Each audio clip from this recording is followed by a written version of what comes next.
Artist ని చెప్పకూడదు sir. You should not kill artist.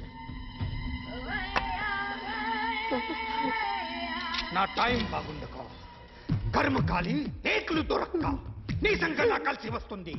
లేకపోతే మొదటి రోజు చిరంజీవి బొమ్మ వేసినప్పుడే చెప్పేసి రైట్ సైడ్ ఎవరిలో ఉంటే నేను డిస్టర్బ్ అవుతాను. మీరు ఇంత టార్చర్ పెట్టడం ఎంట్రా కెనాటా. వీరికి రైట్ లెఫ్ట్ చుట్టూ నిచ్చండి. తీసుకో తీసుకో పెన్సిల్ తీసుకో తీసుకో పెన్సిల్. ఇవాళ సరిగా గీయకపోతే చెప్పేస్తా నిన్ను. సరిగా గీ.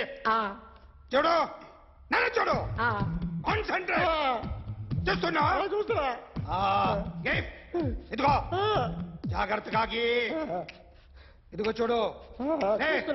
మళ్ళీ వెంకటేష్ ను గీసావంటే అయిపోయావే. బాలకృష్ణ గాని, పవన్ కళ్యాణ్ గాని, ఎన్టీఆర్ గాని, మహేష్ గాని, వాడేవాడు ఎవరు సార్? మొన్న టీవీలో చూసామే డాన్స్ చేశాడు వాడేవాడు? రవితేజ సార్. రవితేజ అడుగాని. ఇలా ఎవడి బొమ్మైనా వేసావో పెన్సిల్ తో గొంతులో పొడుస్తాను.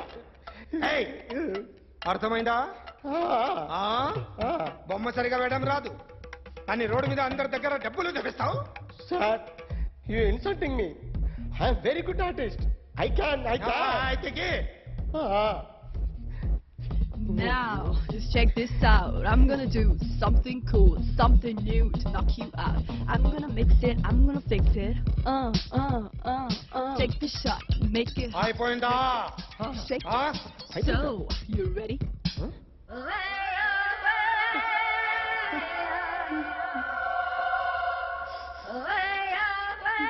నా బొమ్మ గీసావేంట్రా? చెప్పరా. అంటే నేను దొంగతనం చేశానా? చెప్పు. అంటే సార్ మీరు నా ఎదురు కూర్చొని రివాల్వర్ పట్టుకొని గీ నా ముఖం చూడు బాగా గీ అన్నారు కదా సార్. అందుకే ఆ టెన్షన్ లో మీ ముఖం వచ్చేసింది సార్. వేసావు కదా, నా బొమ్మ వేసావు. మరి దొంగడి బొమ్మని ఎందుకు వేయలు పోతున్నా? నన్ను కొట్టడానికి వచ్చిన వాళ్ళని దుమ్ము లేపకపోతే నేను మగాణ్ణి కాదు. అలాగే ప్రేమించిన అమ్మాయి కోరిక తీర్చకపోయినా నేను మగాణ్ణి కాదు. ఇప్పుడు నీకేంటి? నేను దెబ్బలు తినాలి, నాకు బ్లడ్ రావాలి, అంతే కదా?